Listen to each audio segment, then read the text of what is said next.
छत्रपति शिवाजी जिनके चरणों में नतमस्तक रहते हैं, साक्षात जगत नियंता जगदाधार पंडरीनाथ भगवान श्री विट्ठल भगवान जब तुकाराम जी मंदिर में प्रवेश करते थे तो विट्ठल भगवान की जो प्रतिमूर्ति थी वो जड़ से साक्षात सचल हो जाती थी, हंसने लग जाते थे ठाकुर जी, आंखें टुमटुमाने लगती थी ठाकुर जी की तुकाराम जी के आते ही।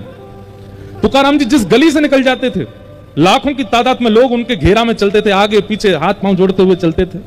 लेकिन जब तुकाराम जी अपने घर आते थे तो पत्नी उनकी बिल्कुल विपरीत थी, वो डांटती भी थी, फटकारती भी थी और खूब सुनाती भी थी। पूरे दिन कुछ करते धरते नहीं हो, प्रवचन करते रहते हो, कथाएं सुनाते रहते हो, कुछ दक्षिणा लिया करो, घर कैसे चलेगा? सोचो, छत्रपति शिवाजी महाराज का आज अगर नाम महाराष्ट्र की भूमि पर ले लिया जाए तो लोगों के रोंगटे खड़े हो जाते हैं। आज भी उन शिवाजी महाराज, वो शिवाजी महाराज तुकाराम जी के सामने नतमस्तक होकर बैठते थे और उनकी ये स्थिति थी अपने ही घर में, पत्नी उनको ज्यादा कुछ करती नहीं।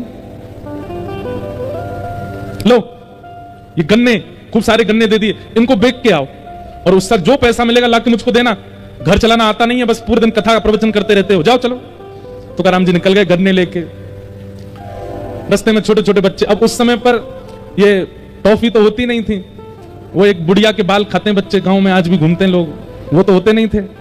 या ये चूरन चटनी आजकल जो बच्चे खाते हैं अपनी जीभ के सुख के लिए, ये सब पहले तो होता नहीं था। पहले तो आम होते थे, सेब होते, गन्ना होते, इनसे ही स्वाद लेते बच्चे। तुकाराम जी गन्ना लेकर के जा रहे अपने कंधे पर खूब सारे, इतने में बच्चे पीछे पड़ गए, गन्ना दे दो, गन्ना दे दो। तुकाराम जी महाराज बड़े बेचारे भावुक हो गए, अरे आओ आओ, ये लो तुम्हारे लिए, तुम्हारे सब बच्चों को बांट दिए, सारे गन्ने बांट दिए, एक बच्चा।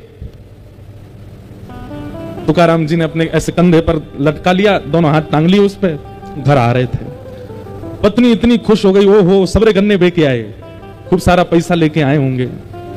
जैसे तुकाराम जी घर आए, पत्नी ने तो महाराज खूब सुंदर उनकी आरती करी, आओ आओ आओ, देखो आज कितने अच्छे लग रहे हो, कथा करके आते हो अच्छे नहीं लगते, आज अच्छे लग रहे हो, दक्षिण वो पैसा लेके आए होंगे ना, बताओ कितने रुपए में बेचा सब? तुकाराम जी बोले, देवी मैं तो गया बेचने ही था, तो मार्ग में बहुत सारे बच्चे मिल गए, मैं तो बांट आया सब में, और ये एक मैं इसलिए बचा के लाया था कि भाई तुम भी हो मैं भी हूं, हम दोनों भी तो खाएंगे। पर मैं ये सोच रहा हूं कि हम खाने वाले दो, गन्ना तो एक ही है, अब हम दोनों में कौन खाएगा इसको? दो होते तो बात और अच्छी बन जाती।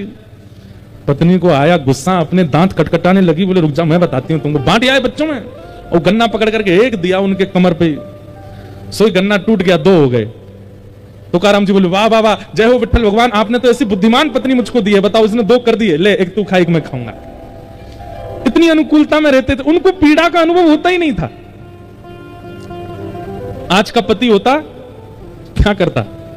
ऐसे व्यवहार की पत्नी मिल जाए तो, या ऐसे व्यवहार का पति मिल जाए तो आज के लोग नहीं सहन कर पाएंगे। लेकिन तुकाराम जी पर कोई प्रभाव नहीं पड़ता था उस बात का।